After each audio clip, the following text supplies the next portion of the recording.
For Hot, For Not, this is the series where I look at the 4 hottest wrestlers from the last PLE, WrestleMania 42, and the 4 not hottest wrestlers, cold if you will, also from the last PLE. Still WrestleMania 42, and I actually stopped doing the series because I thought nobody liked it, and then I got a couple of people who were like, yeah, I did like that actually, so this one's for you, and if you want to see this series going forward, let me know, and I'll keep doing it. And if you want to win this championship belt on my shoulder, well, then all you got to do is comment below and subscribe to the channel, and you can win at 30,000 subscribers. I'm giving it away on my quest to quit my day job. People, comment, subscribe so you can win. It's not a toy.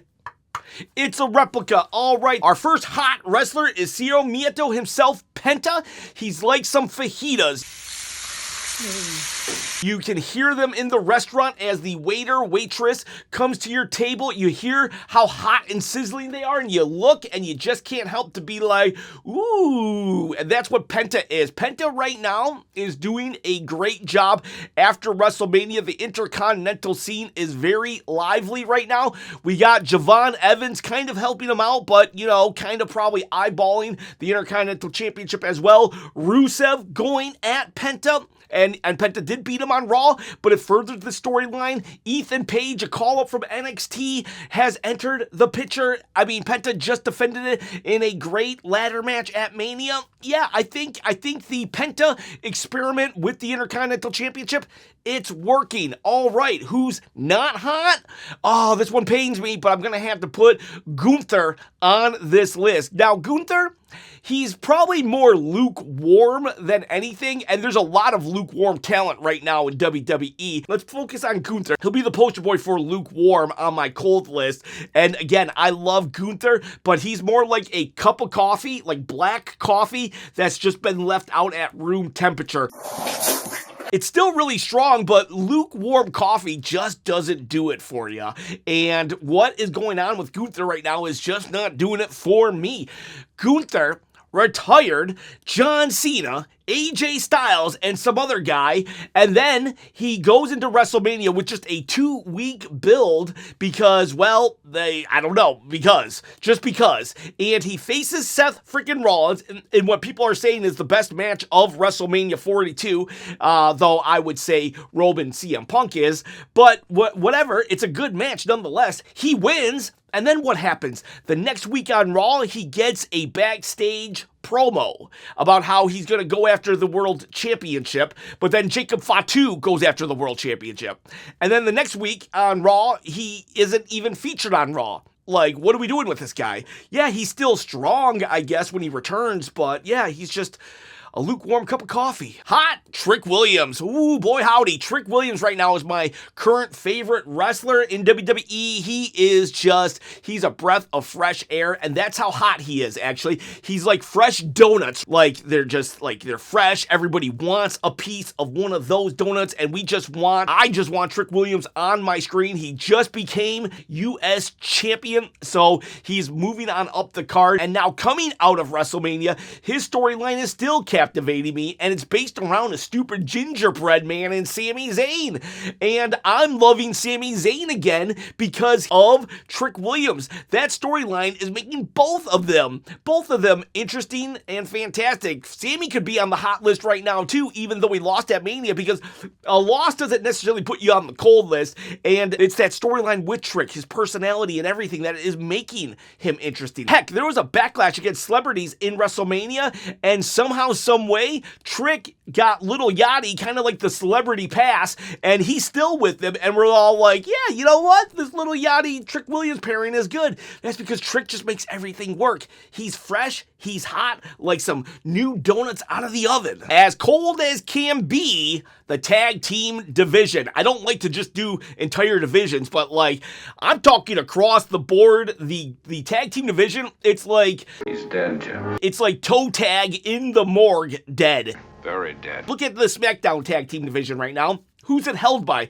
Damian Priest, R-Truth. They won the titles on their second match? The women's tag team division, which was hot last year. Well, who won the title there? Brie, Bella, and Paige. Both of them just returning.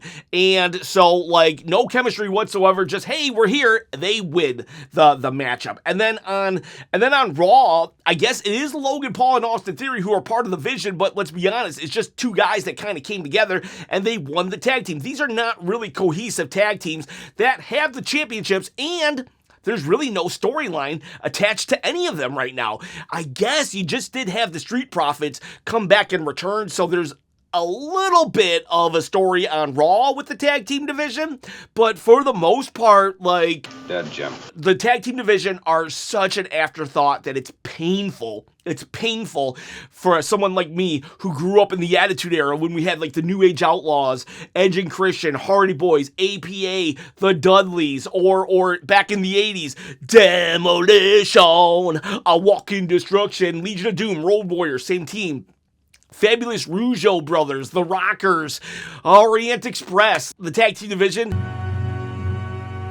He's dead. Now let's do the part-timers. Part-timers are on a special list of their own because usually when a part-timer is here, they're going to be hot. And when they're not here, well, they're not hot. Logan Paul, I consider a full-timer now, so he's not on the list. John Cena has retired. He's not on the list. Brock Lesnar, he's retired. He's not on the list anymore. But if he was, I would have put him over as red hot. But he doesn't qualify. So who's left? AJ Lee still is considered a part-timer. I'm going to put her as cold because I feel like her appearances were too sparse, that every time she came back, it was more of a chore because I was just we got to continue the Becky Lynch storyline. I mean, Becky Lynch, she's the best in the world, and that's not just me saying it. That's Sports Illustrated. Love Becky Lynch, but I was so ready for that feud to be done. Becky Lynch did win, and it does seem like AJ is going to leave for a little bit. I hope when she comes back that it's a different direction, because I was not feeling this run of hers, which is very unfortunate because I was very much for 10 years really hoping she would return. And the first month was great, but then when it was just months in between appearances, not so great. And the other part-timer, Roman Reigns. Now, honestly, maybe Roman shouldn't be on this list right now because he said he's going to be here all summer long, but I'll just keep Roman on the part-time schedule for now, and we will reevaluate next time I do this. But Roman Reigns, red hot. He's a sun. He is the sun right now. I usually don't do analogies for the part-timers, but I will say that he is the sun, and we are all orbiting around him. Freaking hot as can be. Won the championship, making the world title relevant, raising Jacob Fatu up in a program. We just need more of those bloodline segments sprinkled throughout the show, and then we're back. We're back, baby. We're back. But yes, Roman Reigns, the Tribal Chief, had the best match of WrestleMania with CM Punk. Takes two to tango, and they had one of the best programs of WWE as well, except for that last week where they just respected each other or envied each other. But yeah, no, Roman, love it. This is the Tribal Chief that I know and love. He is still a baby face right now, but he's definitely exuding heel tendencies, and I hope he goes full heel. Join the dark side, Roman Reigns. You are so much better on that dark side. All right, let's go back to our list. We got two more on each side. We got cold, and this one also pains me, but I gotta try to leave out my personal feelings and just go by how I see it. Call it down the middle. LA Knight, yeah, unfortunately is on this list. He won his match at WrestleMania, but kind of like Gunther, he had nothing going on afterwards. It's like he's kind of flirting with Gunther and Jey Uso right now, but I'm not seeing anything. This guy's one of the most over acts for the last 2 or 3 years, and we consistently and constantly have nothing for him unless it's yelling at him on Unreal Season 2. He's kind of I'll put him like fast food fries, McDonald's fries that have sat in the bag for too long. My disappointment is immeasurable, and my day is ruined. You went to McDonald's, you made your order, you're going home, but you forgot something at the grocery store, and then you spent too long in the grocery stores. By the time you sit down, you got your Netflix on, and you're eating the fries that are all floppy and soggy. Yeah, that's LA Knight. Just there's nothing for him. He wins.